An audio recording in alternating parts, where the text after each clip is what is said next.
What's up, guys? Welcome to this new video. Today I want to talk to you a little bit about JJP and his bass tool. And this is really cool. I found it out yesterday. It's really advisable to sometimes try new tools, right? We all have those tools sitting around in our library where we know they are from reputable sources, like reputable producers of tools for musicians and music producers, like maybe FabFilter, Waves, Cable Guys, whatever the company is. We didn't use it yet. And this happened yesterday when I was mixing a track for one of my projects, and I tried out a new tool. So today I want to see if that was just an accident or if that truly was actually a viable technique. Today we're talking about JJP bass from Waves. So the first thing that we need to do is set our routing up. So I want to have the kick and the bass, which is already processed. I want to have that in a sub bus. Let's send that to group 3. And then we can go here and we can apply stuff to the joint signal of kick and bass. So let's type in bass, and you are going to find JJP bass. And there are many presets. I already made one. This one. It's based on another preset that I adjusted, and this is what I'm going to take as a starting point. Let me know if you want that preset in the comment section below. So let's listen to the kick and bass first of all, right? Like, let's listen to the track maybe first of all, without solo.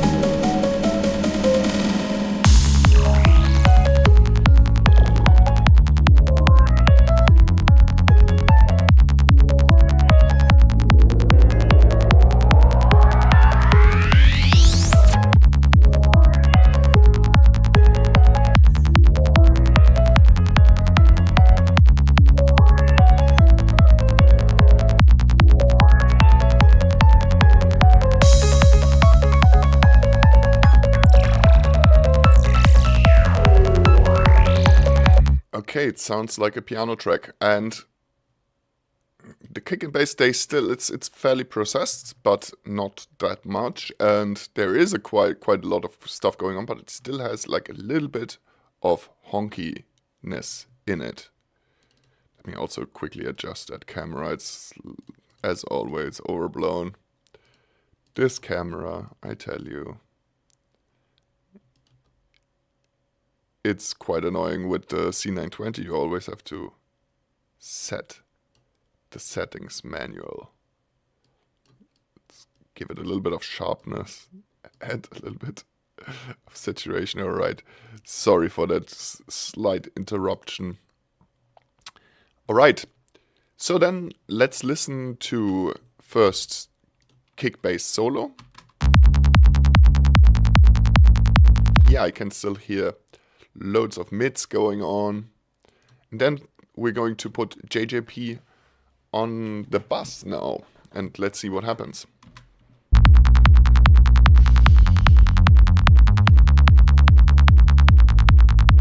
Oh, this is going to be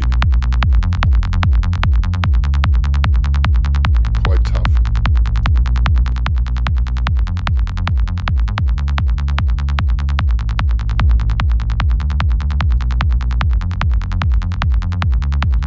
It definitely doesn't work here. And so let's put that off. I already was expecting that. Instead, let's put it here. You know, it worked yesterday really well on that one track, but that doesn't mean that it always works. Of course, it was a completely different track with a completely different bass line. So let's load that preset in one more time.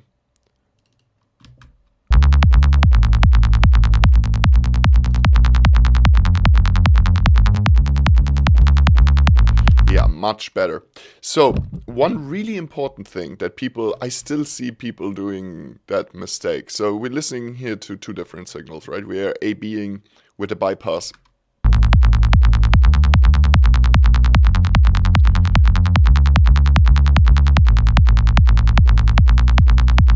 And we see 9.3 width.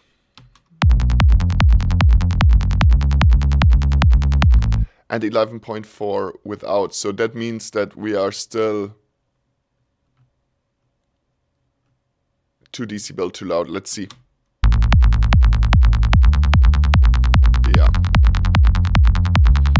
So in order to get a proper A-B, of course, we need to have like adjusted volumes. If that is not the case, then it's not possible, because our brain will always tell us the louder one is the better one. It's one of the most simple things, yet one of the things that people still are not doing right.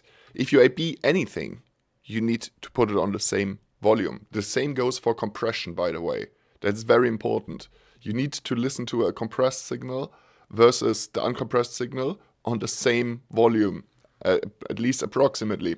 Like as close as you can get. Of course, those are readings, and there are different ways to read those values and so forth, but that is very important. A-Bs need to be volume adjusted. If they are not, then you are doing it fundamentally wrong. You will always choose the louder one. So now what we achieved is we can listen to actually what JJP does,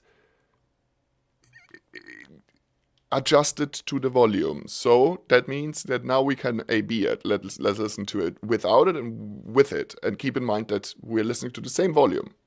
It's just like a frequency response difference and probably a lot of other things.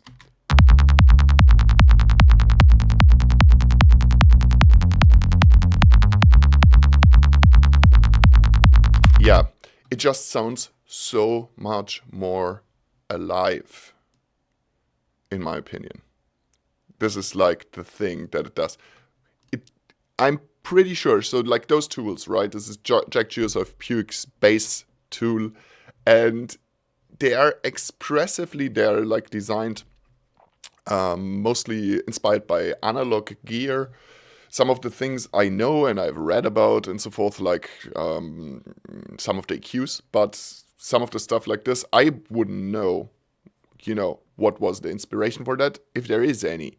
And they are tools that give you faders like edge. I mean, what is edge? We could find out and read about it, but you get the vibe of the thing, right? Like look at it also. It's meant to not be clinical or something like that. It means to give life to something. And it's also meant to be used by ear. So you just have like knobs and faders that are titled edge, for example, which is like, okay, it's quite frankly, it's the only one which is a little bit cryptic, because attack with, we understand that sub, presence, length, master. But what does sub exactly do? I think it probably does a couple of things. Probably all of those parameters change a couple of things around. And it's just not as clinical in its approach.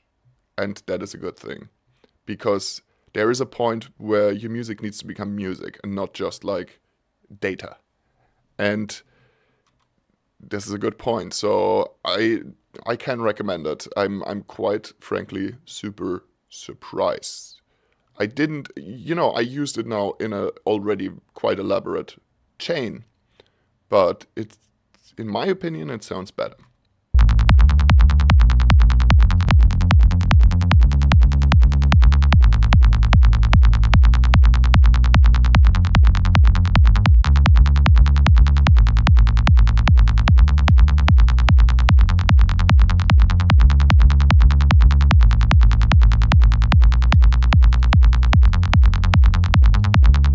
Also kind of cool to have like a little bit of width to your bass. I know some people are doing it. But yeah, in this case, it was certainly the right call to not have it on the sub bus. It's like, it's always something that choose. Be creative. Don't follow rules. Don't follow your same old rules. Also, go wild. Do stupid things and so forth. Those are still, important disciplines. Let's listen to it though in the overall mix. I'm interested.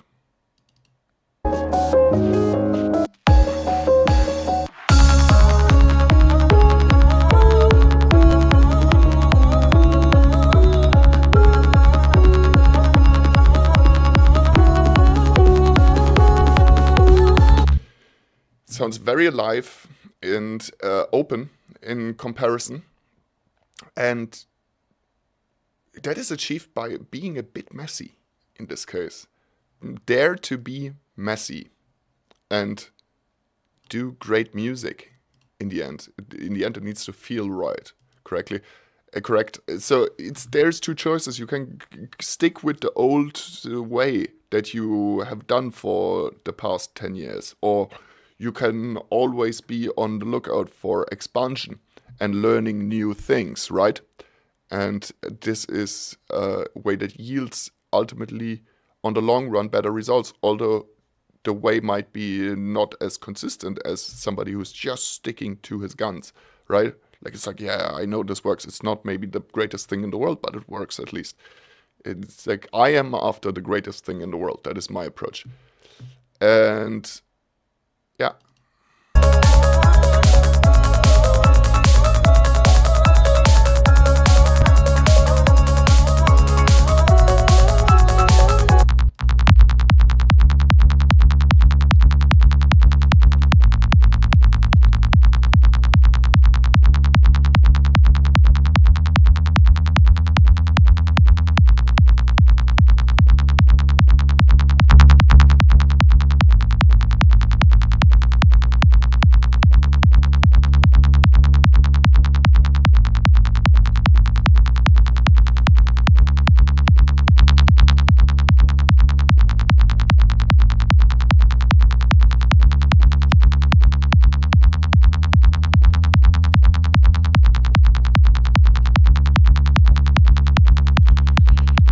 So whenever we're going here and changing anything, now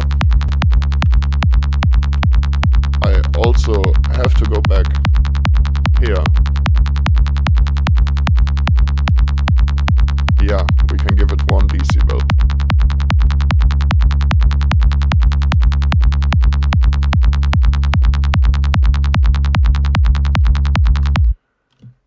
That is so important. Keep it in mind, this is maybe the most important lesson of this video.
Alright guys, this concludes this video. Next up, I think I might going to show you something that is similar to this. It's about also bass related stuff. Today we wanted to do something in the bass. We ended up doing it on the channel, stuff like that as usual. But there's also hi-hats, and this is something that I also want to show you how to work with high percussion in group basses. As always, I hope that you enjoyed it. If you want to support the channel, there is one way to do it, and this is go to my artist Patreon, not the one from Audionerdz because that doesn't exist, but you can go to my Patreon and support me there if you found this in any way helpful or just want to support me. And I see you guys in the next video. If you liked the video, then like the video, comment, and share it also with somebody that might find it useful. And much love goes out to you. I see you guys in the next one. Peace out.